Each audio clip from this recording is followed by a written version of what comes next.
Hello दोस्तों, नमस्कार। कैसे हैं आप? शिक्षा सरोकार में आप सभी का स्वागत है।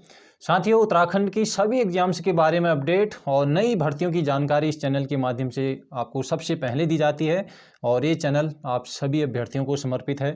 चाहे आप किसी भी स्ट्रीम से हों, आपकी कोई भी समस्या हो भर्ती से संबंधित, उसे हम सरकार या फिर आयोग के संज्ञान में लाने का कार्य इस चैनल के माध्यम से करते हैं और आगे भी करते रहेंगे। तो चलिए, आज की इस वीडियो में हम बात करने जा रहे हैं उत्तराखंड एलटी भर्ती में पद वृद्धि के बारे में, ठीक है ना।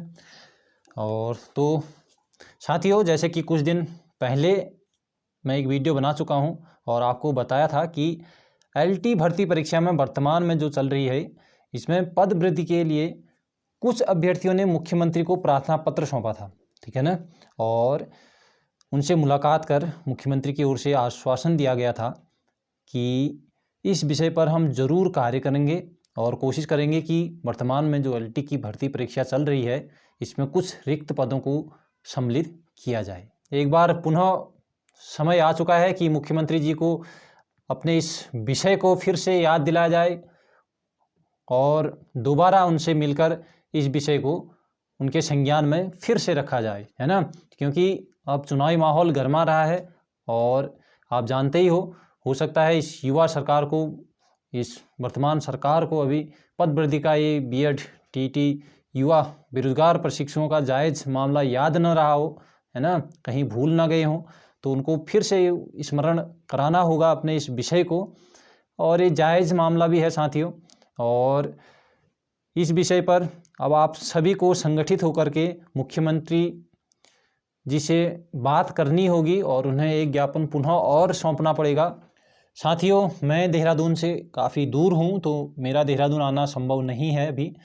तो जो भी अभ्यर्थी, जो भी मित्र, जो भी साथी देहरादून, हरिद्वार आसपास से हैं, तो मैं उनसे निवेदन करना चाहूँगा कि एक बार मुख्यमंत्री जी से एक बार अवश्य और मिलें और उन्हें फिर से ज्ञापन सौंपें, उन्हें फिर से याद दिलाएं कि महोदय, जो आपने आश्वासन दिया था पद वृद्धि का, तो उस पर कार्रवाई करने की कृपा कीजिएगा।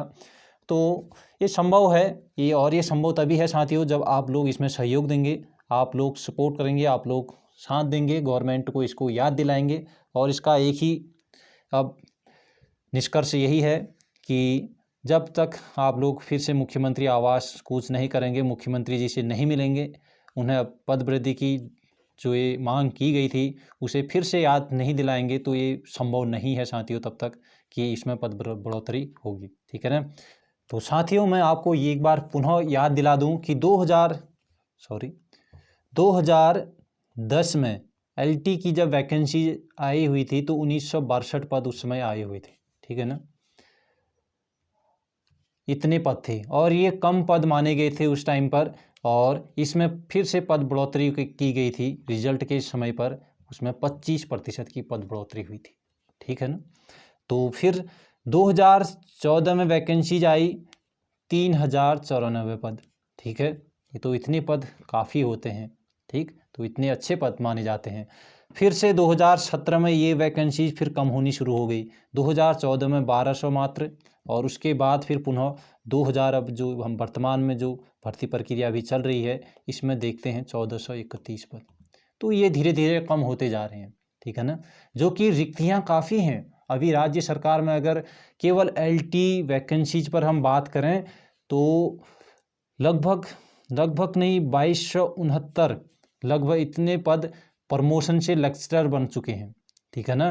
तो एलटी इतने पद खाली हो चुके हैं और 1000 प्लस पदों पर फिलहाल रिटायरमेंट हुआ है, तो ये रिटायरमेंट से खाली हैं।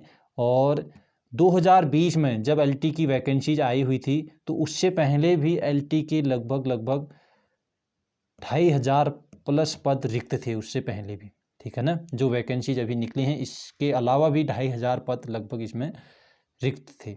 तो ये अगर मान के चलें लगभग 5500 प्लस पद एलटी में ही अभी वर्तमान राज्य सरकार में, अभी हमारे उत्तराखंड में रिक्त चल रहे हैं, ठीक है। तो अगर शिक्षा डिपार्टमेंट, एजुकेशन डिपार्टमेंट पर ही इतने अगर पद रिक्त हो रहे हैं तो आप समझ सकते हैं कि और डिपार्टमेंट में क्या स्थिति हो सकती है, ठीक है ना। तो साथियों, मुझे लगता है कि इसमें पद वृद्धि ज़रूर होनी चाहिए। जो LT भर्ती प्रक्रिया अभी चल रही है और अभी जो नई भर्ती के लिए बात हो रही थी, तो नई भर्ती पर अभी मुख्यमंत्री जी की ओर से कोई टीका टिप्पणी नहीं हुई है।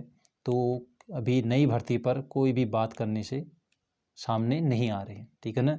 नई भर्ती पर कोई भी बात नहीं हो रही है LT की और लेक्चरर की, ठीक है ना। तो देखो अब इसमें 25% पद बढ़ोतरी से कोई फ़ायदा नहीं है साथियों, ये चीज़ का ध्यान देना। क्योंकि 25% अब 1400 टोटली पद हैं, है ना। इसमें 2500 पद अगर बढ़ भी जाते हैं तो फिर 14 सब्जेक्ट भी हैं इस पर अभी, तो उसमें देख लो कितने कितने बढ़ेंगे। तो जनरल में ज़्यादा से ज़्यादा 4 से 5 पोस्ट एक विषय में बढ़ेंगी, है ना। जनरल की मैं बात कर रहा हूँ। किसी में 9 से 10 पोस्ट बढ़ जाएंगी, ज़्यादा से ज़्यादा 10 से 12 पोस्ट बढ़ जाएंगी जनरल में। तो इतने पोस्ट से आपका या किसी का भला होने वाला नहीं है, ठीक है ना। भला होगा, इतने अभ्यर्थियों का होगा, लेकिन देखो जब सरकार में अभी हमारे स्टेट में अगर एजुकेशन डिपार्टमेंट में इतने पद रिक्त चल रहे हैं, तो इसमें कुछ और पदों की बढ़ोतरी क्यों संभव नहीं है, है ना। तो इस पर मांग की जा रही है अभी कि 1000 प्लस पद इसमें जोड़े जाए, जो वर्तमान में जो भर्ती प्रक्रिया चल रही है। क्योंकि जो नई भर्ती आएगी ना साथियों, इस चीज़ का ध्यान देना, नई भर्ती जो आएगी तो उसमें ये 1000 प्लस जो पद जोड़े जाएंगे उसका कोई भी इफेक्ट पड़ने वाला नहीं है, क्योंकि पहले से ही वहाँ 5500 पद रिक्त चल रहे हैं, ठीक है ना।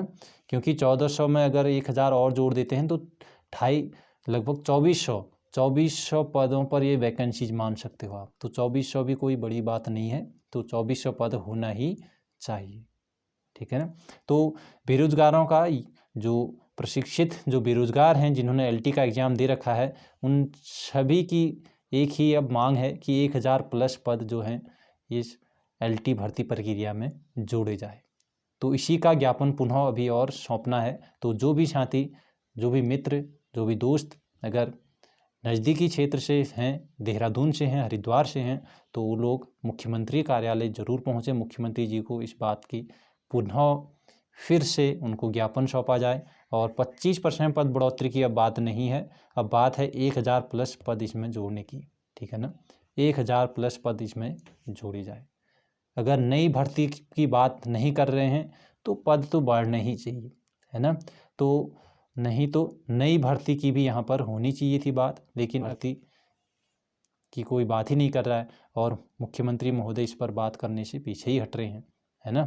तो ये चीज़ है। तो वीडियो कैसी लगी आप लोगों को ज़रूर बताइएगा। अच्छी लगी तो अपने दोस्तों में इसको ज़रूर ज़्यादा से ज़्यादा शेयर कीजिएगा, ताकि